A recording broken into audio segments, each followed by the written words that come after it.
Aqui apresentando. Faz também na vertical?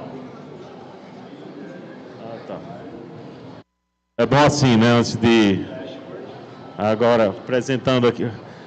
Apresentação que a gente tem daqui a pouco aí. 11h40, pessoal. Começando aí. Então, começando aí. Teste. Obrigado aí. Como é seu nome? Ricardo? Obrigado, Ricardo.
Posso iniciar?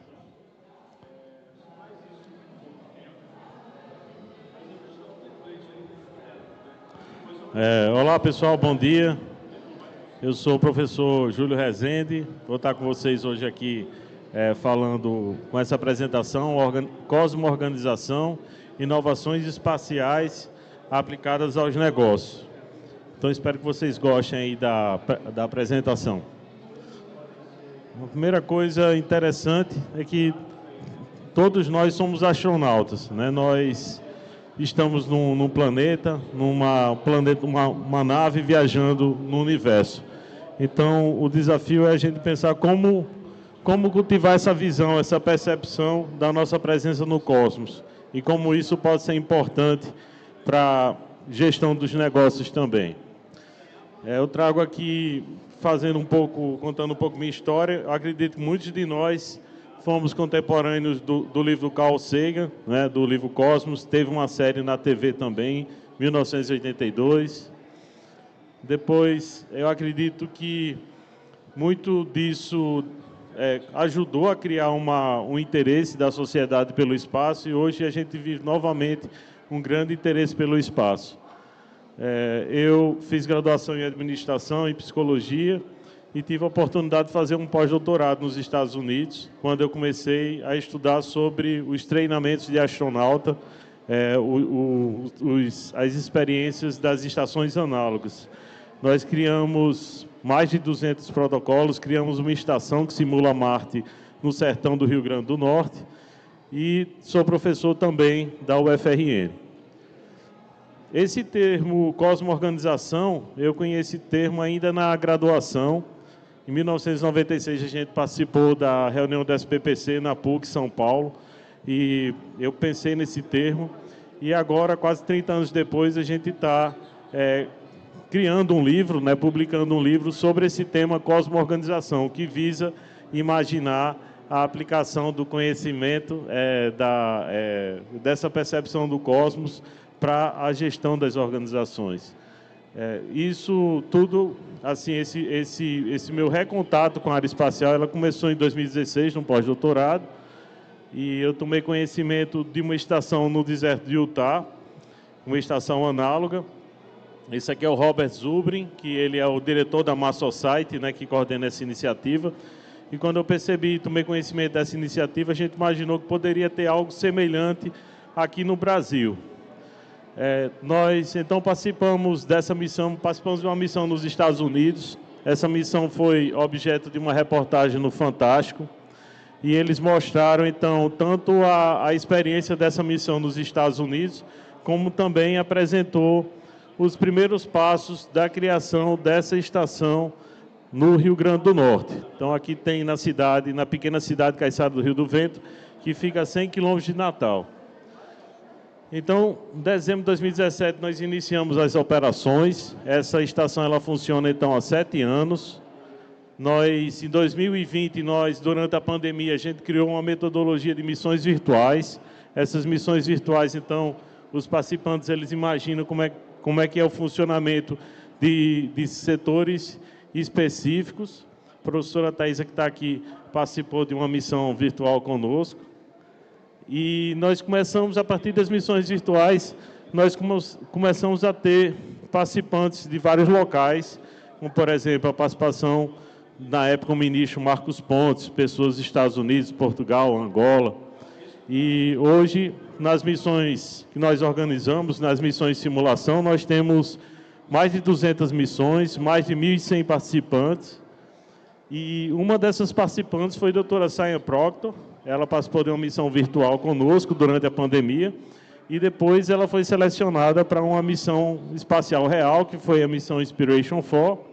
Inclusive, tem um documentário da Netflix sobre a doutora Saya Proctor, sobre essa missão do Inspiration 4. E, recentemente, a gente teve com ela nos Estados Unidos.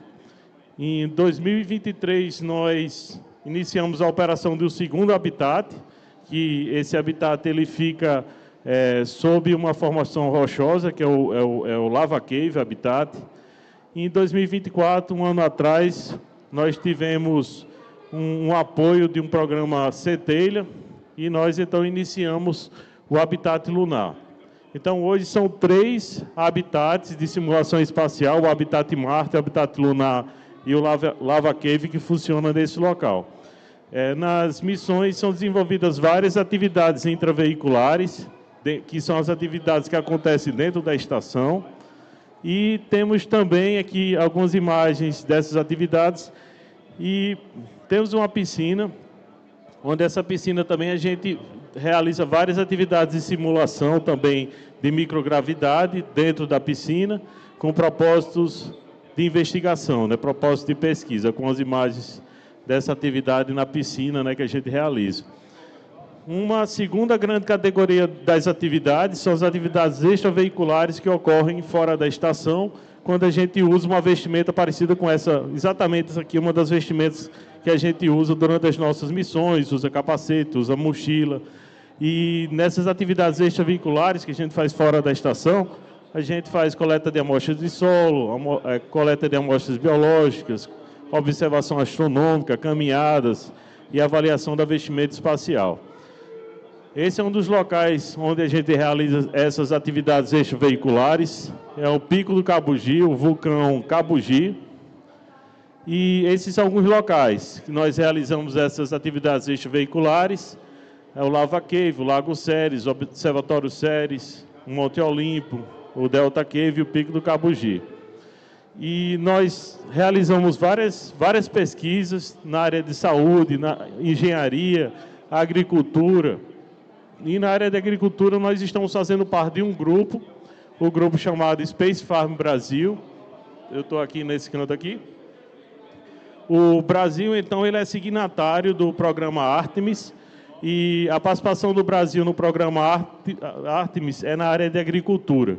Então, a Agência Espacial Brasileira fez uma parceria com a Embrapa, e, no caso, a participação da Estação Espacial Habitat Marte é realizar alguns cultivos de variedades de plantas na nossa estação, né? Aqui foi um encontro no PIT esse ano, no Parque Tecnológico de São José dos Campos, onde reuniu esses pesquisadores da área de agricultura, né?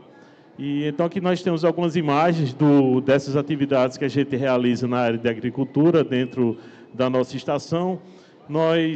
Parte da nossa alimentação ela é colhida na própria estufa, que é conectada com a estação. E aqui algumas imagens de participantes das nossas missões. Essa estrutura ela está em permanente melhoria, né, das suas características. E aqui outras imagens dessas atividades que nós realizamos com participantes nacionais e internacionais nas nossas missões. Então, o resultado disso tudo é essa inovação desses 3 habitats, o Lava Cave, o Luna Habitat e o Habitat Marte, que no caso é o único complexo de simulação espacial do Hemisfério Sul. Os astronautas análogos, então, eles têm essa área aqui mais ou menos de 500 metros, onde a gente realiza essas caminhadas, essas atividades no ambiente livre. E o aeroporto de destino é Natal. Então, as pessoas vão para Natal e então a gente se encontra e faz esse deslocamento de Natal para o Habitat Marte, que é mais ou menos 100 quilômetros. Enquanto que Natal ela é uma região úmida, aqui no Habitat Marte é menos de 50%, e a gente tem uma paisagem de vários cactos. Aqui são alguns pesquisadores associados, Adriana, Celso, Gabriel e Natália. Aqui uma reportagem recente na revista Veja. E esses são alguns países que nós já tivemos participantes nas missões no Brasil e também nas missões virtuais. Então, hoje nós já recebemos participantes de mais de 10 países nas missões presenciais no Rio Grande do Norte. Quais são os aprendizados de toda essa experiência que a gente está procurando também trazer para as organizações, para as empresas? Então, a cosmo-organização que a gente fala, nós devemos observar o próprio indivíduo, que é um grande ponto de discussão da questão das experiências dos astronautas, como os indivíduos eles precisam estar bem preparados, principalmente psicologicamente, para essas missões. Observar aspectos da família também, que muitas vezes eles passam muito tempo fora distantes, né? E em relação à questão do indivíduo, então a gente tem um modelo Triple Bottom Line, né, que fala da sustentabilidade ambiental, social e econômica, e eu incluo uma 4ª dimensão aqui, que seria a dimensão pessoal, né, como o indivíduo ele se associa a tudo isso.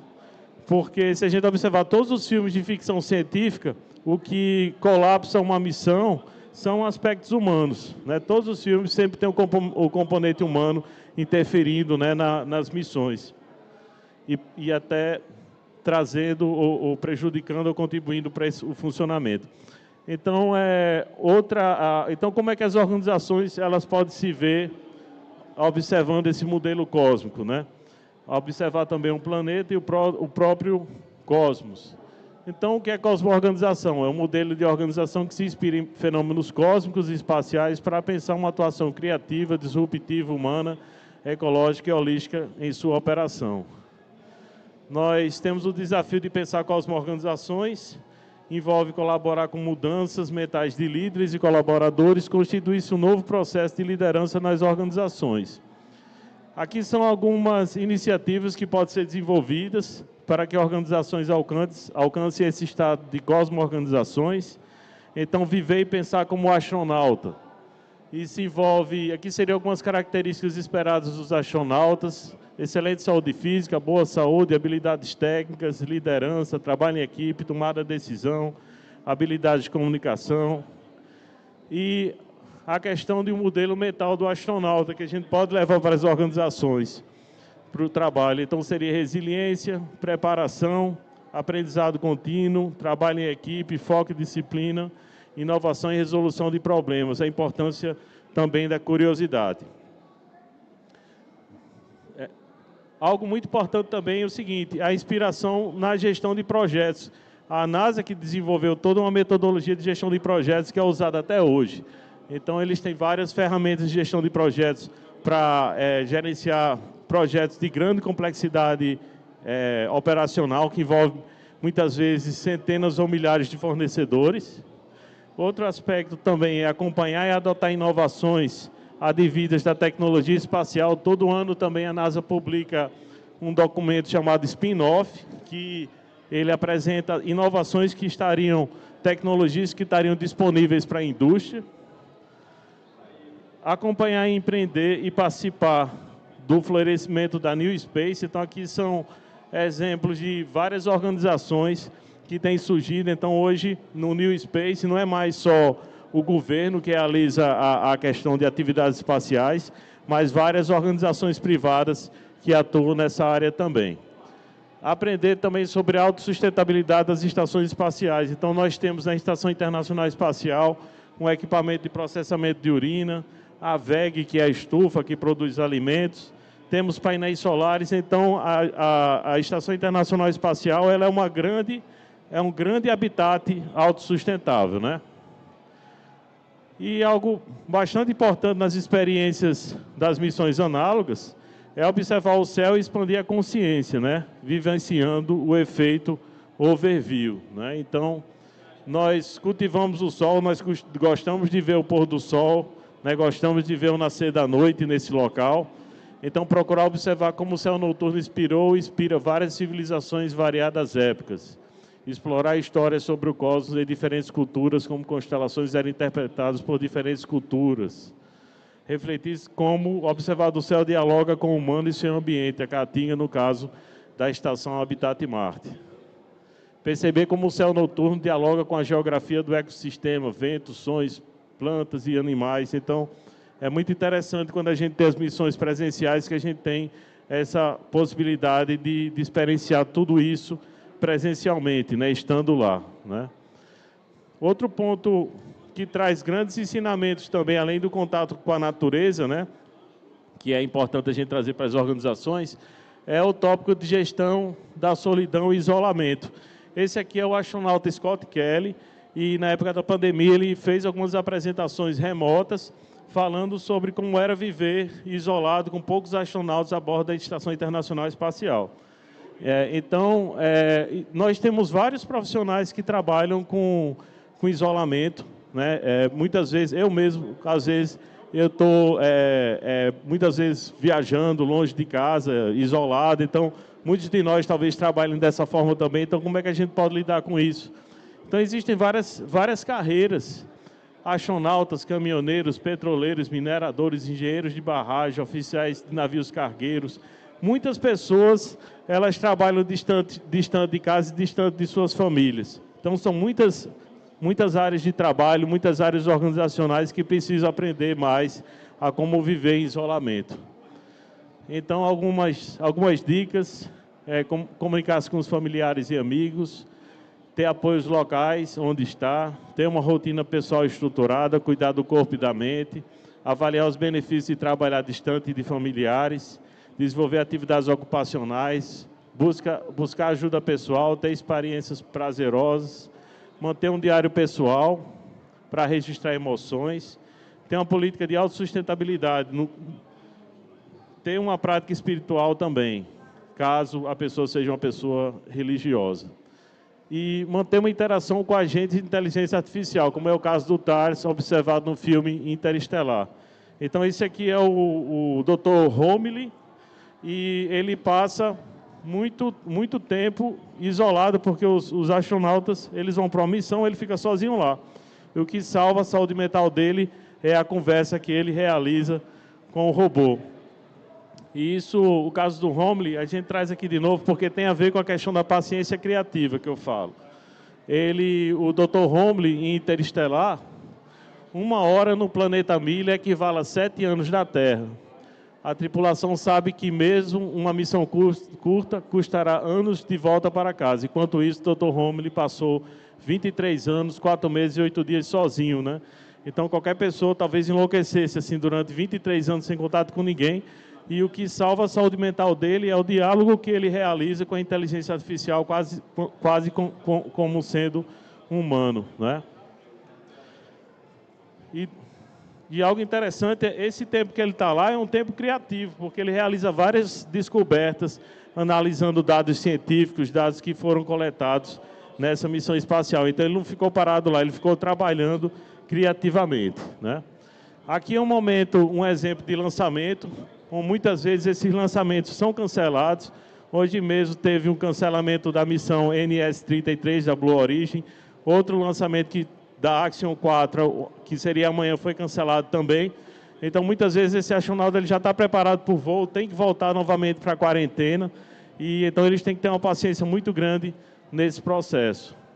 Aqui é o caso recente que ficou famoso, o caso da astronauta Sunita Williams, que ela voou a bordo da cápsula Starliner e teve vários cancelamentos no lançamento do voo dela. Ela teve que ter toda a paciência, e a missão dela, que deveria durar 8 dias, a bordo da Estação Internacional Espacial, durou 9 meses.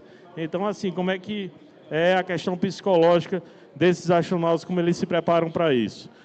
Um outro caso interessante também são exemplos de astronautas que tiveram que esperar muito tempo para serem selecionados. O astronauta Dom Petit, ele aplicou para ser astronauta vários anos, até conseguir ser selecionado. José Hernandes, ele fez 12 aplicações durante 12 anos e tem um filme sobre a história dele na Amazon, contando a história dele, né, sobre o destaque dessa paciência, dessa persistência. Outro astronauta também, o Clayton Anderson, ele esperou 15 anos, realizou várias aplicações também para conseguir ser selecionado como astronauta, né? Outro exemplo também é que eu tive no encontro em Washington com a Jeanette Epps, e ela já estava um pouco cansada de esperar muito tempo para participar, ter experiência de ir para o espaço. Até então ela não tinha conseguido ir para o espaço. E então aqui tem uma reportagem falando da história dela. Ela teve que esperar, tinha uma promessa dela ir para o espaço, ela teve que esperar mais 6 anos para ter a chance de ir para o espaço, na missão Crew 8 da SpaceX, né? E logo depois, agora recentemente, ela se aposentou, né? Então ela teve o tempo de treinamento dela, ela teve que esperar ainda mais 6 anos para conseguir dar certo essa experiência dela. E aqui ela a bordo da Estação Internacional Espacial. Então, assim, sobre esse tema da paciência criativa, a gente está com esse livro para ser publicado, procurando também parceiros também, trazendo essa mensagem sobre como esse tema do espaço, da experiência dos astronautas, pode ser aplicado nas organizações, nas empresas. E aí vem realmente a importância de treinamento, treinamento e treinamento. Aqui, o caso do treinamento que é realizado na Agência Europeia Espacial, eles têm esse livro aqui, que explica esse processo. Eles têm uma formação básica de 1 ano no European Astronaut Center, depois uma formação básica, depois faz um treinamento pré-tarefa sobre as especificidades da Estação Internacional, e depois eles fazem um incremento de treinamento de mais 1 ano e meio. Então, eles têm um treinamento aí de pelo menos, depois que são selecionados, mais ou menos de 3 anos para que eles estejam aptos para irem para o espaço. E aí, nessa última etapa, muitas vezes, são treinamentos sobre tecnologias específicas, às vezes é um produto de uma empresa, que vai ser testado no espaço. E a importância dos protocolos para os negócios, no caso do Habitat Marte, hoje nós temos mais de 200 protocolos, e então, assim, Eu sou formado em administração, sou administrador, sou psicólogo, e eu precisei preparar para o funcionamento dessa estação mais de 200 protocolos, processos operacionais. Então, um posto de gasolina, uma indústria de massas, qualquer negócio que a gente imaginar, ele precisa também pensar nos seus processos de negócio, os seus processos operacionais para dar suporte a uma boa experiência para os participantes. O tema da sustentabilidade, né? Nós, então, temos hoje uma estufa que realiza a produção de alimentos para os nossos astronautas, temos energia solar, temos a questão da energia também, a energia solar também sendo utilizada, tratamento de água, e hoje nós temos impacto em todos os 17 objetivos do desenvolvimento sustentável. Um dos últimos pontos aqui da minha apresentação interessante, isso aqui é o Apollo Guidance Computer, ou o computador guia da Apollo. Esse pequeno computador aqui, que foi desenvolvido, então teve funcionamento em 1969, ele já realizava vários cálculos de inteligência artificial. Então a gente coloca a questão da inteligência artificial como algo novo, mas na verdade já existe há um certo tempo, né? Hoje é que está popularizado para o nosso uso, mas assim, seria impossível a gente imaginar a exploração do espaço sem o suporte da inteligência artificial, principalmente quando a gente vê os foguetes da SpaceX retornando, né, à Terra, quantos mini cálculos, mini ajustes são necessários em propulsão, velocidade, combustível, para que ele consiga realizar esse pouso de segurança. Então, a inteligência artificial ela é muito importante, ela que tornou possível a chegada do homem à Lua, né? E tudo isso inspirou, o tema espacial inspirou vários grandes empresários, como Elon Musk, Jeff Bezos, Bigelow, né? Então, será que é só uma coincidência essas pessoas estarem interessadas no espaço? Então, eu acredito que não. Então, o espaço ele representa grandes oportunidades que a gente deve observar, e é um momento interessante que a gente está vivendo, também de procurar imaginar como esse conhecimento ele pode ser aplicado à realidade das empresas, das organizações. E alguns resultados esperados, então, é a questão da criatividade, inovação, produtividade e qualidade de vida nos negócios, nas organizações. Nós, na Estação Espacial Habitat Marte, nós temos várias missões planejadas agora recentemente. Temos uma missão para crianças, temos missões também para adultos também, uma missão no nosso habitat lunar. Temos uma missão virtual em inglês, que vai acontecer de 12 a 21 também de julho, pegando o período também, né, da chegada do homem à Lua, também, os 56 anos da visita à Lua, né? Temos missões internacionais, como uma missão Alpha Centauri, que é uma missão só com mulheres, e aqui uma missão no mês de agosto, né?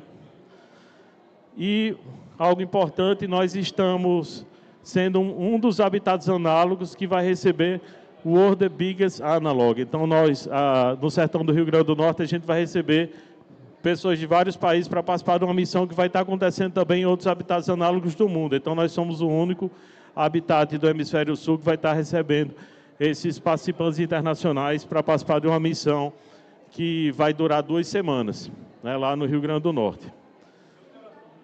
E, então, assim, eu trouxe essa frase aqui, ninguém segura o tempo, né? Quer dizer, assim, estão acontecendo muitas coisas muito rapidamente, e eu acredito que esses treinamentos que a gente propicia, essas missões de simulação, elas são uma excelente oportunidade assim, para as pessoas participarem, e também, assim, se a gente puder colaborar com organizações levando esse tema.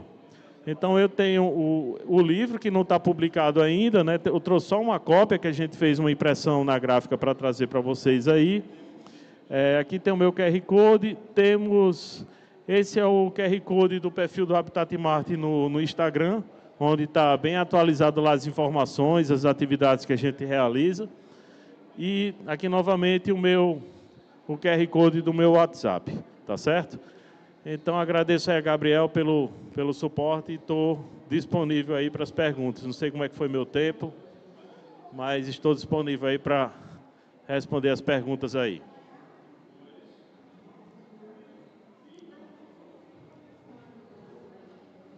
Sim?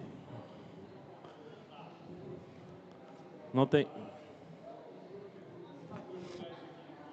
Sem perguntas? Pronto, aqui uma pergunta aqui.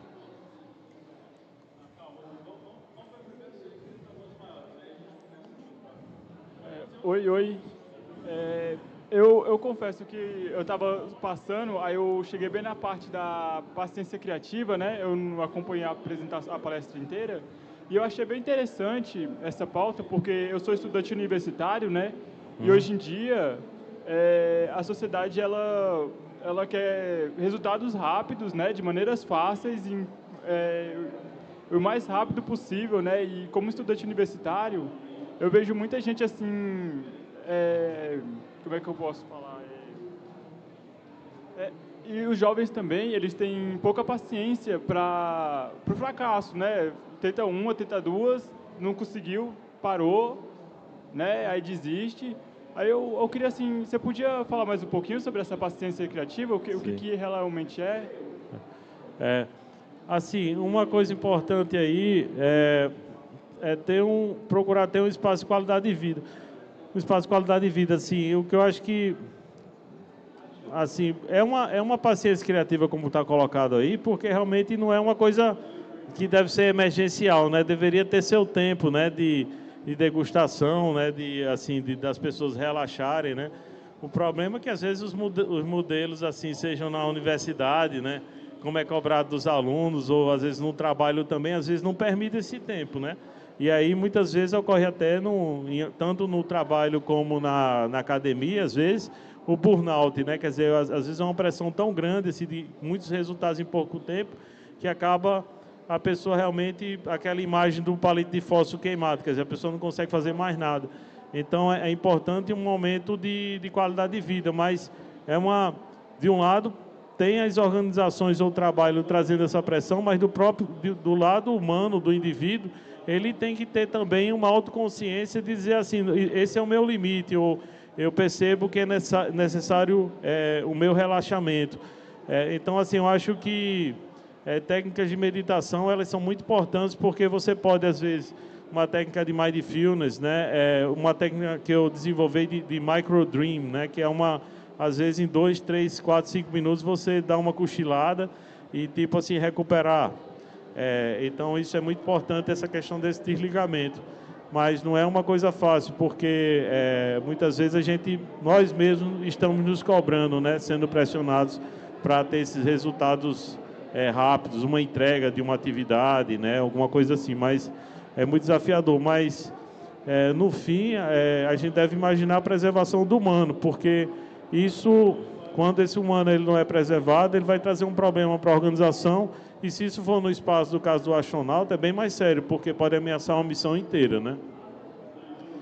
Então, assim, o suporte psicológico, de repente, às vezes é muito importante também para essa pessoa. Bom dia, Júlio. Bom Tudo dia, bom? Ana. Eu queria saber, essas missões análogas, né? Se ela tem alguma parceria com as agências espaciais para fazer experimento? Se elas te procuram? Nós, por exemplo, a gente está em conversa a gente está fazendo parte do grupo Space Farm Brasil, e a gente está tendo conversas agora para, por exemplo, nas missões que a gente vai ter ainda esse ano, para trazer a pesquisa de alguns pesquisadores que fazem parte do grupo, né? Que estão associados à Embrapa, à AEB, para trazer para as missões. Então a gente está tendo reunião semanalmente para ver como é que vai ser esses experimentos para levar. Provavelmente vai, assim, no curto prazo, vai ser com microgreens, né, com microvértices, porque, tipo assim, uma missão de 5 dias, a gente cultiva no primeiro dia, no quinto dia a gente consegue estar colhendo para fazer alguma experimentação com essas plantas. Mas o ideal era que fosse plantas maiores também, né, a gente cultivar plantas maiores, mas precisa de mais tempo. Mas a gente está em discussão agora, isso, na área da pesquisa, na área de agricultura. Sucesso, viu? Parabéns pelo Habitat da Lua, né? Uma coisa nova aí, fantástico, né? Temis aí, vamos aí, né? E está aberto, assim, em termos de valores, uma missão de uma noite, ela custa R$800, e uma missão de 2 noites ela tem um valor de R$ 1.500, então não é um valor muito, não é um valor muito alto, assim, e às vezes mais caro é o deslocamento, né? Mas aí a gente recomenda que as pessoas procurem a passagem com antecedência, verifiquem conosco a viabilidade, disponibilidade de datas, mas é muito viável, assim, receber as pessoas. E uma alternativa são as missões virtuais.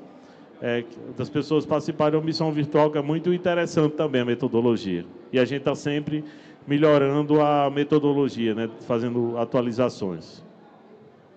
Obrigada. Obrigado pela pergunta.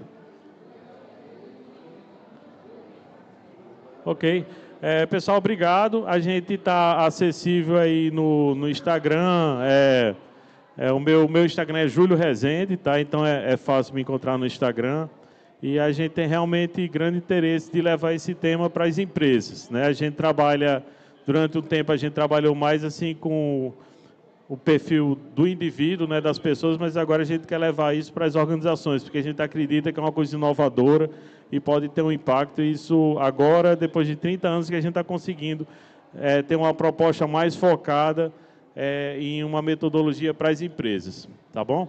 Obrigado, pessoal. Bom dia para vocês.